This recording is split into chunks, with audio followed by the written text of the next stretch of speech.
Nous allons parler de la figure de Rey, qui a été créée par André Rey, un Suisse, en 1941. Il a dessiné cette figure géométrique qui n'a de symétrie ni de haut en bas, ni de gauche à droite. On dit cette figure complexe. On a dit cette figure géométrique. Mais je peux vous dire, elle n'est pas géométrique. Elle n'est géométrique que pour les gens qui connaissent bien la géométrie. Nous avons une collègue psychologue réunionnaise qui nous a dit « cette figure est une grimace ». On lui a dit « grimace, qu'est-ce que ça veut dire ?» Elle nous a dit « grimace, dans ma culture, ça veut dire quelque chose qu'on ne peut pas décrire ». Donc cette figure, elle ne pouvait pas la décrire. Nous avons un autre collègue d'origine africaine à qui nous avons fait faire ce test et qui nous a fait un dessin absolument infâme. Bon. On lui a montré son résultat et le modèle. Il nous a dit, enfin, il avait l'air très étonné. Il a fini par nous dire « ne m'embêtez pas ». C'est-à-dire qu'entre son dessin très mauvais et le modèle, il ne voyait pas de différence. En quoi consiste ce test? Dans le principe, il est très simple. On vous présente le modèle à plat sur la table et vous devez le copier. Ensuite, on le retire et on vous demande de le réaliser de mémoire. Nous pouvons mesurer donc deux choses. D'abord, la capacité du sujet à identifier la figure, à reproduire les différents traits, à reproduire la structure de la figure, et ensuite la capacité à mémoriser ces éléments.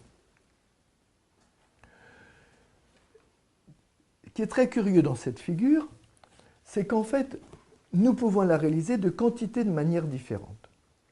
La personne qui est très évoluée, qui connaît bien la géométrie, va faire les côtés du rectangle par des traits successifs. Il va faire les diagonales, puis les médianes, et puis il va ajouter les détails. C'est ce que André Rey a appelé le type 1. Mais le sujet peut ne pas avoir du tout de connaissance géométrique et dessiner le tracé de contours. C'est ce qu'on appelle le type 3. Il peut aussi choisir un petit élément l'un après l'autre et puis ajouter ces éléments les uns aux autres. On appelle ça le type 4. Il peut faire aussi un véritable fouillis, et on appelle ça le type 5, 6 et 7. Vous avez compris qu'avec cette figure, on mesure bien le niveau de maturation graphique, le niveau de développement du sujet, chez l'enfant en particulier. C'est un test qu'on peut utiliser à partir de 6 ans et jusqu'à 95 ans. Le problème qui se pose, c'est qu'on présente un modèle complexe. C'est-à-dire que la personne, si on lui présentait juste le rectangle avec les diagonales et les médianes, il serait tout à fait capable de dessiner. Mais avec tous ces traits à la fois, il a l'esprit complètement perdu. Il est devant une complexité, c'est-à-dire une globalité. C'est-à-dire qu'il examine le test, la figure, dans son ensemble. Chez l'enfant, donc, on peut avoir un dessin qui est plus mauvais qu'il ne devrait l'être si on lui expliquait comment sont les traits les uns par rapport aux autres.